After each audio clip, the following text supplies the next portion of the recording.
Hey guys, Rob Sports Cards here, back with another video.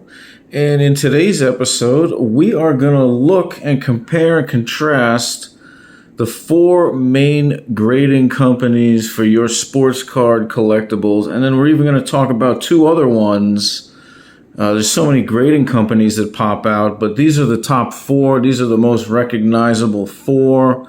But I am going to mention a couple others. So on the top left, we have Beckett, also known as BGS.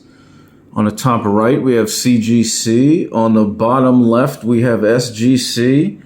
And then on the bottom right, we have the granddaddy of them all, PSA, represented. So let's start here by looking at this one. Victor has been a mainstay on my other videos here. And that's Victor up close, the Blue Wave 2023 draft picks out of 249. I elected to forego the subgrade option because I felt that, sometimes the subgrades are not beneficial to the seller. If you get a bad subgrade or not even a bad one, but like if one of the subgrades is like, 8.5. So you got 3 10s and one 8.5. That might influence the sale or the price of the card in a negative way. So, anyways, Beckett right now, according to their website, they charge $14.95 per card, and that's without subgrades.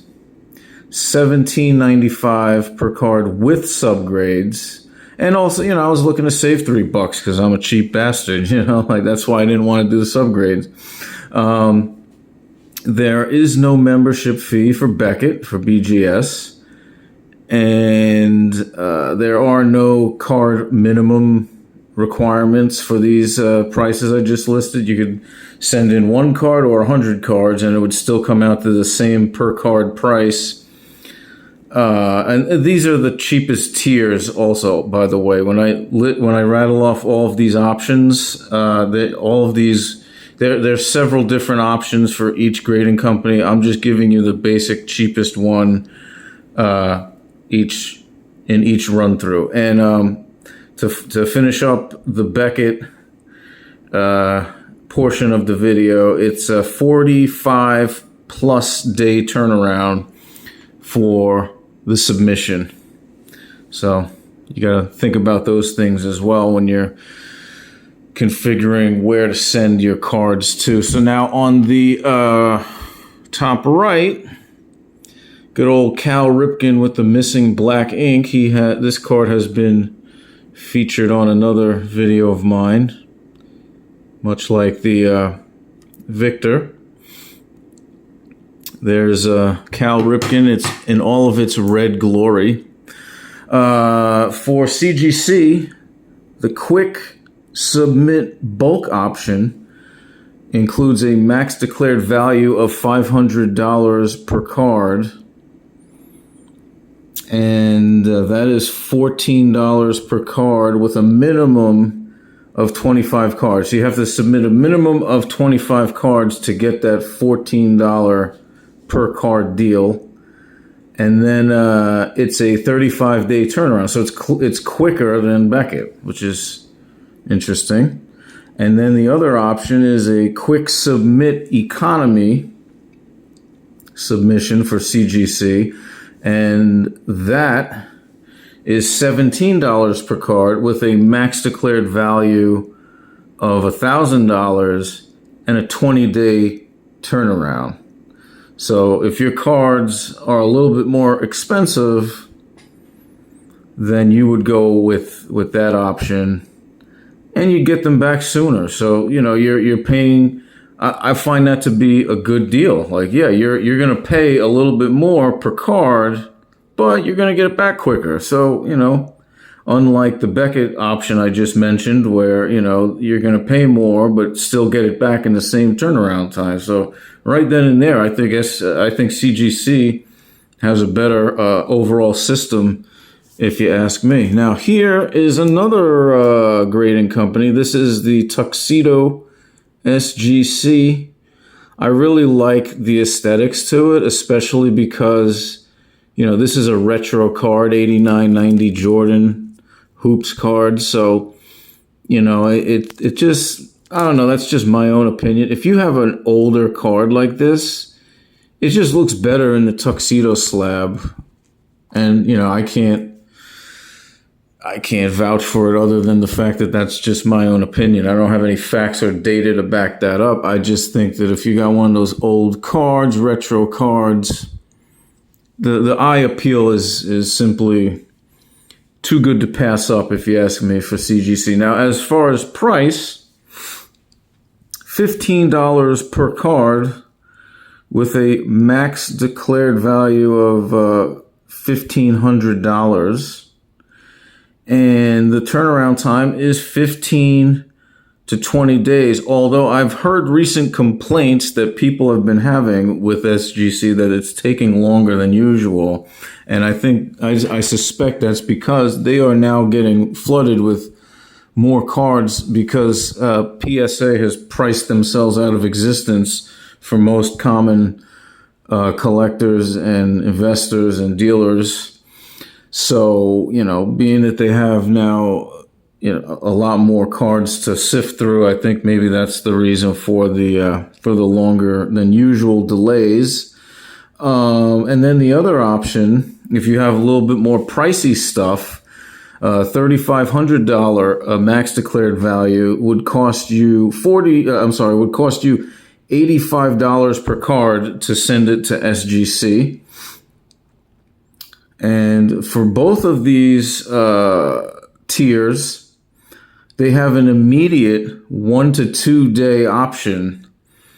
Okay, so if you really want your card back like tomorrow, if you're just like itching to get that thing back into your hands, for the $1,500 max declared value tier, that would cost you $40. Instead of $15 per card, it would cost you $40 a card if you wanted that thing back tomorrow. And as for the $3,500 or max declared value cards that fit into that category, to get it back in 1 or 2 days, it would run you $125 per card. And there is no minimum card requirement for either of these or any of these options. Okay, so now we get to the granddaddy of them all, PSA, the incredible, the most iconic, legendary, you could hear the sarcasm in my voice, the greatest card company that ever existed, PSA. For cards from 1979 or older and 1980 to present, with a max declared value of $500, it now costs you a whopping $24.99 per card with a 65-day turnaround, and that is with no membership. So if you are not a PSA member, it's going to cost you $24.99 per card with a max declared value of $500. It's going to take you over 2 months to get the damn thing back. Okay. Now they have memberships. The PSA membership used to be $100 when I signed up for it. Now the membership runs $149. And of course, there are other tiers to this membership. There's the premium, there's all this other stuff. The basic lowest tier membership is $149.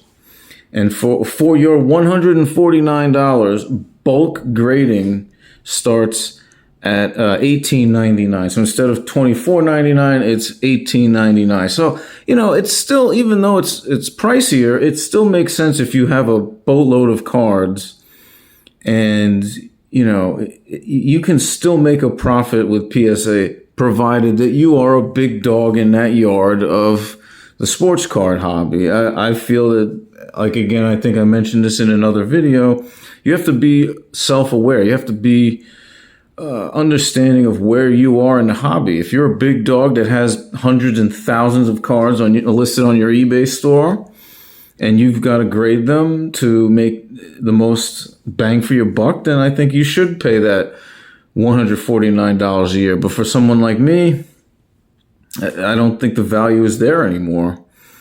And I think that's by design. It's by design that PSA wants to eliminate the cheaper cards from coming in.